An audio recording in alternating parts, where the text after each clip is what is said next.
محترم دوستو، آپ کو یہ بھی بتاتے ہیں کہ حضرت آدم علیہ السلام جنت سے کہاں اترے تھے۔ اس بارے میں تفسیر در منصور میں ہے کہ حضرت آدم علیہ السلام مکہ اور طائف کے درمیان موجود وادی دجنہ میں اترے تھے۔ بعض کا کہنا ہے کہ حضرت آدم علیہ السلام صفا پہاڑی پر اترے۔ حکم الہی میں کوتاہی کی وجہ سے حضرت آدم علیہ السلام کے جنت سے نکلنے کا وقت آیا، تب آپ علیہ السلام نے حضرت حوا سلام اللہ علیہا کا ہاتھ تھام کر کہا، چلو اب غربت اور بے کسی کا وقت آن پہنچا ہے۔ اس وقت حضرت جبرائیل علیہ السلام نے آ کر کہا کہ تم دونوں الگ ہو جاؤ، کیونکہ یہی اللہ تعالیٰ کا حکم ہے کہ تم دونوں کو دنیا میں مختلف مقامات پر اتارنا ہے۔ یہ سنتے ہی حضرت آدم علیہ السلام نے حضرت حوا سلام اللہ علیہا کا ہاتھ چھوڑ دیا تھا۔ پھر حضرت آدم علیہ السلام کو سرندیپ جو کہ سری لنکا میں ہے اور حضرت حوا سلام اللہ علیہا کو جدہ کے قریب اتارا گیا، اور شیطان کو حضرت آدم علیہ السلام اور حضرت حوا سلام اللہ علیہا کے اتارنے سے پہلے ہی ایلا میں اتار دیا گیا تھا۔ اس وقت کے اعتبار سے جدہ اور سرندیپ کے درمیان تقریباً 2100 میل کا فاصلہ تھا۔ حضرت آدم علیہ السلام کی جنتی زبان عربی تھی، لیکن وہ ان کو بھلا دی گئی اور اس کی بجائے آپ علیہ السلام کو سریانی زبان عطا کر دی گئی تھی۔ محترم دوستو، تاریخی اعتبار سے دیکھا جائے تو ہندوستان کے علاقہ سیلون کے جزیرے سرندیپ میں بوز نامی پہاڑی پر آدم علیہ السلام کے قدم کے نشان ملتے ہیں۔ بعض میں یہ پہاڑی سری لنکا کے حصے میں آئی، جسے تاریخی روایات کے مطابق حضرت آدم علیہ السلام کے پاؤں کے نقش سے منسوب کیا جاتا ہے۔ اسی مناسبت سے اس پہاڑ کو آدم کی چوٹی یا کوہ آدم کا نام دیا گیا ہے۔ کوہ آدم کی پہاڑی سری لنکا کی دوسری بڑی چوٹی ہے۔ 7300 فٹ بلند یہ چوٹی سری لنکا کے دارالحکومت کولمبو سے 220 کلومیٹر کے فاصلے پر ہے۔ کوہ آدم پر چڑھنے کے لیے بہترین وقت رات کا وقت ہے۔ پہاڑ کی چوٹی تک جانے کے لیے تقریباً 4 گھنٹے مسلسل سفر کرنا پڑتا ہے۔ کوہ آدم کی چوٹی پر حضرت آدم علیہ السلام کے پاؤں کے نقش کو محفوظ کر کے رکھا گیا ہے۔ وقفے وقفے سے اسے عام زیارت کے لیے کھول دیا جاتا ہے۔ زائرین کی بڑی تعداد بدھ مت کے مقررہ اصولوں کی پاسداری کرتے ہوئے زیارت کرتی ہے۔ یہ نقش ایک سخت سیاہ پتھر میں ہے۔ اس گڑھے میں دائیں پاؤں کا نقش ہے جو تقریباً 5 فٹ لمبا اور 2 فٹ چوڑا ہے۔ اس پاؤں کے نقش کی لمبائی اور چوڑائی سے کسی بھی انسان کے جسم کا قد کا اندازہ 35 فٹ لگایا گیا ہے۔ زائرین اپنے اپنے عقیدے کے مطابق فجر اور طلوع آفتاب کے وقت یہاں عبادت کرتے ہیں۔ بدھ مت کے پیروکار طلوع آفتاب کے وقت سادھو سادھو کا ورد کرتے ہیں۔ مسلمانوں کے نزدیک پاؤں کا یہ نقش حضرت آدم علیہ السلام کا ہے۔ بدھ مت کے مطابق یہ نشان بدھا کا ہے، اور ہندوؤں کے مذہب کے مطابق یہ نقش شیو جی کا ہے۔ بدھ مت کی بھی سب سے پرانی کتاب مہانس میں اس قدم کا ذکر موجود ہے۔ محترم دوستو، اپریل کے مہینے میں زائرین کی بڑی تعداد یہاں آتی ہے اور اس قدم کے نقشوں کی زیارت کرتی ہے۔ مقامی زبان میں اس پہاڑی کو سری پاڑا کہا جاتا ہے۔ تاریخی حوالے بتاتے ہیں کہ اسکندر اعظم اور ابن بطوطہ نے بھی زیارات کے لیے یہاں کا سفر کیا تھا۔ ابن بطوطہ نے اپنے سفر نامے میں اس کا ذکر انتہائی دلچسپ پیرائے میں کیا ہے۔ اس کا بیان ہے کہ میں نے جزیرہ سیلان یعنی سری لنکا آنے کے بعد سیلان کے راجہ سے کہا کہ میں قدم شریف کی زیارت کرنا چاہتا ہوں۔ سری لنکا کے راجہ نے اہتمام کیا۔ راجہ نے مجھے ایک ڈولا دیا اور کئی غلام دیے جو مجھے ڈولے میں بٹھا کر لے گئے تھے۔ راجہ نے 4 جوگی بھی میرے ساتھ کر دیے۔ یہ جوگی راستے سے خوب واقف تھے۔ اس کے علاوہ 3 برہمن اور 10 اہلکاروں کے علاوہ 15 آدمی بھی میرا سامان اٹھانے کے لیے ساتھ بھیج دیے تھے۔ ابن بطوطہ کے مطابق یہاں اہل چین بھی زیارت کے لیے آتے ہیں۔ یہاں کے لوگوں کا کہنا ہے کہ چین کے زائرین پاؤں کے انگوٹھے کے نشان کا پتھر توڑ کر لے گئے تھے اور اسے چین کے شہر زیتون کے ایک مندر میں جا رکھا تھا۔ اس نقش کی زیارت کے لیے اہل چین اس مندر میں آتے ہیں۔ قدم کے پاس پتھر میں یہ 9 گڑھے کھدے ہوئے ہیں۔ ہندو زائرین اس میں سونا، یاقوت اور موتی اور دوسرے جواہر ڈال دیتے ہیں۔ یہاں کے باشندوں میں یہ مشہور ہے کہ ہر ایک شخص کو قدم کی لمبائی اس کے ایمان کے مطابق نظر آتی ہے۔ قرآن مجید یا حدیث میں اس قدم کی بابت کوئی سند نہیں ملتی۔ یہاں آپ کو یہ بھی بتائیں کہ حضرت آدم علیہ السلام جب زمین پر اترے تو حضرت آدم علیہ السلام کا پہلا کھانا اور لباس کیا تھا۔ روایات میں آتا ہے کہ حضرت آدم علیہ السلام 100 سال یا 60 سال جنت میں رہے۔ اس عرصے میں دونوں پر جنت کے کسی بھی حصے میں جانے کی پابندی نہیں تھی سوائے شجرے ممنوعہ کے۔ شیطان اب ان دونوں کا کھلا دشمن تھا اور اپنی سزا کا بدلہ لینے کے لیے بھی بے قرار تھا۔ اس کی شدید خواہش تھی کہ یہ اللہ کے حکم کی خلاف ورزی کریں۔ پھر شیطان نے ان دونوں کے دلوں میں وسوسہ ڈالا تاکہ ان کی شرمگاہیں جو ایک دوسرے سے پوشیدہ تھیں بے پردہ ہو جائیں۔ اس نے انہیں کہا، تمہارے رب نے تم دونوں کو اس درخت سے اس لیے منع کیا کہ کہیں یہ پھل کھا کر تم دونوں فرشتے نہ ہو جاؤ یا کہیں ہمیشہ زندہ رہنے والوں میں سے نہ ہو جاؤ۔ شیطان کی ان باتوں نے حضرت حوا سلام اللہ علیہا کو سوچنے پر مجبور کر دیا، اور پھر شیطان کے مسلسل اور تواتر کے ساتھ سازشیں رنگ لے آئی تھی اور اس نے حضرت حوا سلام اللہ علیہا کو پھل کھانے پر راضی کر لیا۔ ایک دن حضرت حوا سلام اللہ علیہا نے حضرت آدم علیہ السلام سے کہا کہ ہم اس شجر ممنوعہ کا ذرا حصہ کھا لیتے ہیں تو کیا ہوتا ہے؟ آخر وہ کیا راز ہے جو اللہ نے اسے کھانے سے منع فرمایا ہے؟ شروع میں تو حضرت آدم علیہ السلام اس کے لیے قطعی طور پر تیار نہ تھے، لیکن پھر حضرت حوا علیہ السلام کے مسلسل اصرار پر بادل نخواستہ راضی ہو گئے۔ اب ان دونوں نے پھل کو پورے طور پر چکھا بھی نہ تھا کہ ان کی سترگاہیں ایک دوسرے پر عیاں ہو گئی۔ اس پر دونوں بدحواسی اور پریشانی میں جنت کے درختوں کے پتے توڑ توڑ کر اپنا بدن چھپانے لگے تھے۔ اللہ تبارک و تعالیٰ نے دونوں کو پکارا اور فرمایا، کیا میں نے تم کو منع نہیں کیا تھا کہ اس درخت کا پھل نہ کھانا اور شیطان کے ورگلانے میں نہ آنا؟ یہ تمہارا کھلا دشمن ہے۔ محترم دوستو، جب حضرت آدم علیہ السلام اور حضرت حوا نے اللہ کی پکار سنی تو مارے خوف الہی کے کانپ اٹھے۔ نہایت لاچارگی اور عاجزی سے اپنی خطا پر نادم اور شرمندہ ہوتے ہوئے بارگاہ الہی میں عرض کیا، اے ہمارے رب، ہم دونوں سے بڑی غلطی ہو گئی ہے۔ اب اگر ہم نے ہم پر رحم نہ کیا تو اور معاف نہ فرمایا تو ہم تباہ و برباد ہو جائیں گے۔ اللہ تبارک و تعالیٰ نے فرمایا کہ اب تم دونوں ایک خاص مدت تک زمین پر رہو گے، جہاں تم ایک دوسرے کے دشمن ہوگے، اور وہاں ہی مرنا ہے اور اسی میں سے پھر پیدا ہونا ہے۔ تو دونوں کو زمین کی طرف روانہ کر دیا گیا۔ حضرت آدم علیہ السلام جب جنت سے زمین پر تشریف لائے تو بارگاہ خداوندی میں عرض کی کہ خدایا، میں یہاں نہ تو ملائکہ کی تسبیح و عبادت کی آواز سن سکتا ہوں اور نہ ہی کوئی عبادت خانہ نظر آتا ہے، جیسا کہ آسمان میں بیت المعمور دکھائی دیتا تھا جس کے ارد گرد ملائکہ طواف کرتے تھے۔ اس پر اللہ پاک کا حکم آیا کہ جاؤ، جہاں پر ہم نے نشان بتائے ہیں وہاں پر کعبۃ اللہ بناؤ اور اس کے گرد ہی طواف کرو اور اس کی طرف منہ کر کے نماز بھی ادا کر لینا۔ حضرت جبرائیل علیہ السلام ان کی راہبری کے لیے ان کے ساتھ چل پڑے اور انہیں اس مقام پر لے آئے جہاں سے زمین بنی تھی، یعنی جس جگہ جھاگ بنی تھی، اور پھر وہی جگہ پھیل کر پوری زمین بنی۔ حضرت جبرائیل علیہ السلام نے اپنا پر مار کر 7 زمینیں تک بنیاد رکھ دی، جس کو ملائکہ نے 5 پہاڑوں کے پتھروں سے بھرا، کوہ طور، کوہ لبنان، کوہ جودی، کوہ طور زیتا اور کوہ ہرا۔ بنیاد بھرنے کے بعد نشان کے لیے چاروں طرف کی دیواریں بھی اٹھا دی تھی۔ اس طرح حضرت آدم علیہ السلام نماز بھی پڑھتے رہے اور طواف بھی کرتے رہے۔ حضرت آدم علیہ السلام زمین پر آنے کے بعد نہایت شرمسار اور افسردہ رہتے تھے۔ پھر حضرت حوا سلام اللہ علیہ سے علیحدگی نے بھی سخت پریشانی میں مبتلا کر رکھا تھا۔ روایت میں آتا ہے کہ آپ ایک طویل عرصے تک اللہ کے حضور گڑ گڑاتے، فریاد کرتے اور آنسو بہاتے رہے، یہاں تک کہ اللہ تعالیٰ کو ان کی اس گریہ وزاری پر رحم آیا، اور پھر ایک دن حضرت جبرائیل علیہ السلام نے حضرت آدم علیہ السلام کے پاس آ کر انہیں اللہ کی جانب سے معافی کی نوید سنائی۔ ناظرین گرامی، حضرت آدم علیہ السلام کی توبہ قبول ہونے کی ایک اور وجہ بھی بتائی جاتی ہے کہ حضرت عمر رضی اللہ تعالیٰ عنہ سے مروی ہے کہ نبی کریم صلی اللہ علیہ وآلہ وسلم نے فرمایا، جب حضرت آدم علیہ السلام سے لغزش ہوئی تو انہوں نے اللہ تعالیٰ سے عرض کیا، اے میرے پروردگار، میں آپ سے محمد صلی اللہ علیہ وسلم کے وسیلے سے سوال کرتا ہوں کہ آپ میری مغفرت فرما دیں۔ اللہ تبارک و تعالیٰ نے فرمایا، تو نے محمد صلی اللہ علیہ وسلم کو کیسے جان لیا جبکہ میں نے ان کو اب تک پیدا نہیں فرمایا؟ حضرت آدم علیہ السلام نے عرض کیا، اے میرے پروردگار، جب آپ نے مجھے اپنے ہاتھوں سے پیدا فرمایا اور مجھ میں جان ڈالی تھی، پھر میں نے اپنا سر اٹھایا تو عرش پر لکھا دیکھا، لا الہ الا اللہ محمد الرسول اللہ۔ تو میں نے جان لیا کہ جس ذات کا نام آپ نے اپنے نام کے ساتھ ملا لیا ہے، اس سے بڑھ کر آپ کے نزدیک اور کوئی محبوب نہیں ہو سکتا۔ تو اللہ تبارک و تعالیٰ نے فرمایا، اے آدم، تو نے سچ کہا، وہ میرے نزدیک سب سے محبوب ہیں، اور جب تو نے ان کے وسیلے سے مجھ سے مانگ لیا تو بس میں نے تیری بخشش کر دی، اور اگر محمد صلی اللہ علیہ وسلم نہ ہوتے تو میں آپ کو بھی پیدا نہ کرتا۔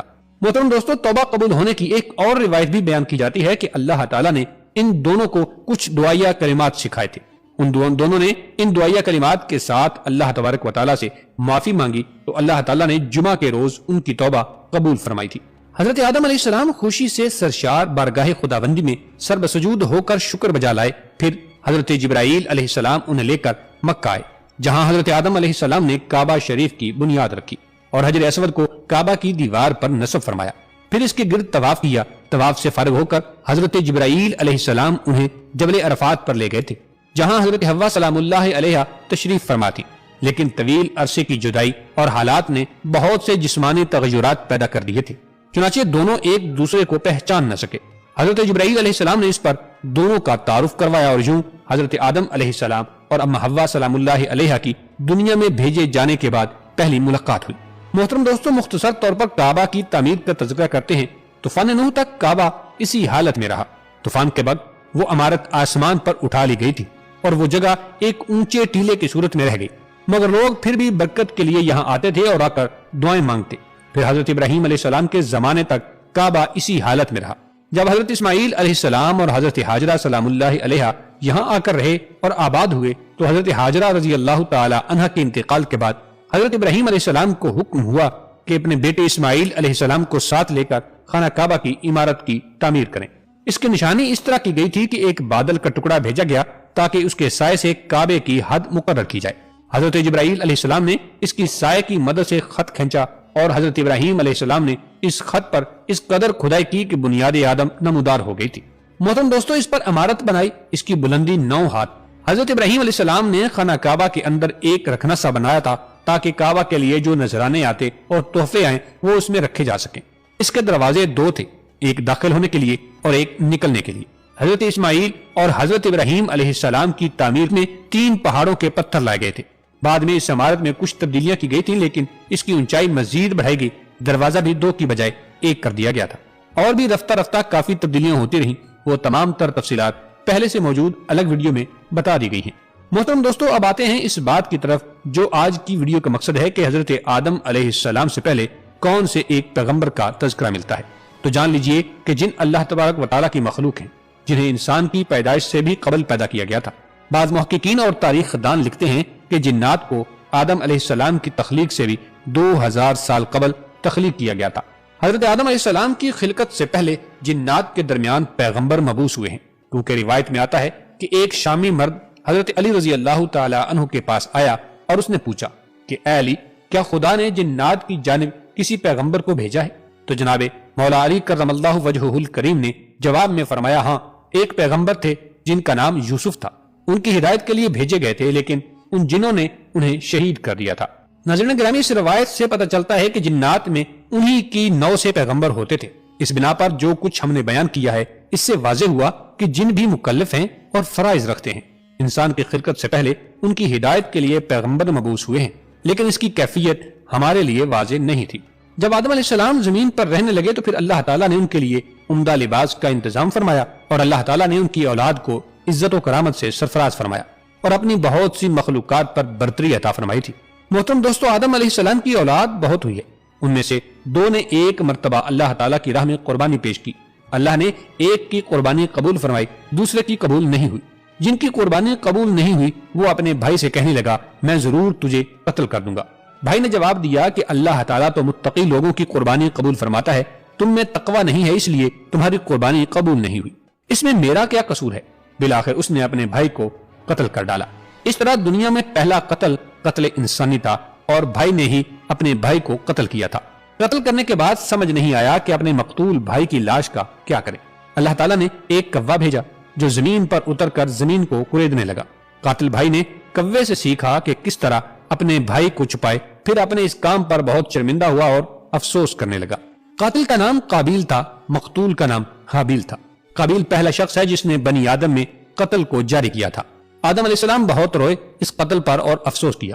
آخر میں حضرت آدم علیہ السلام کی وفات کب اور کیسے ہوئی، اس حوالے سے آپ کو بتاتے ہیں کہ جب حضرت آدم علیہ السلام حابیل کی موت کی وجہ سے بے قرار تھے، تب اللہ تبارک و تعالیٰ نے حضرت جبرائیل علیہ السلام کو ان کی تسلی کے لیے بھیجا۔ انہوں نے حضرت آدم علیہ السلام کو بحکم خداوندی بتایا، اللہ ان کو ایک فرزند عطا کرے گا جس کی نسل سے پیغمبر پیدا ہوں گے۔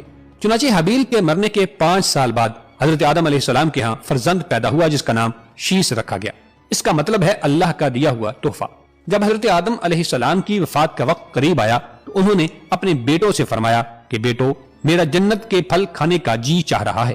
وہ تلاش کے لیے نکل گئے تو انہیں سامنے سے فرشتے آتے ہوئے ملے جن کے پاس حضرت آدم علیہ السلام کا کفن اور خوشبو تھی، اور ان کے پاس کلہاڑے اور ٹوکریاں بھی تھی۔ انہوں نے کہا کہ آدم کے بیٹو، تمہیں کس چیز کی تلاش ہے؟ سب بیٹوں نے کہا کہ ہمارے والد بیمار ہیں اور جنت کے میوے کھانے کی خواہش رکھتے ہیں۔ فرشتوں نے کہا واپس چلے جاؤ، تمہارے والد فوت ہونے والے ہیں۔ اور جب فرشتے حضرت آدم علیہ السلام کی روح قبض کرنے کے لیے آئے تو حضرت حوا سلام اللہ علیہ نے ان کو دیکھ کر پہچان لیا اور وہ حضرت آدم علیہ السلام سے چمٹ گئی۔ حضرت آدم علیہ السلام نے فرمایا کہ مجھ سے الگ ہو جاؤ، پہلے بھی مجھے تمہارے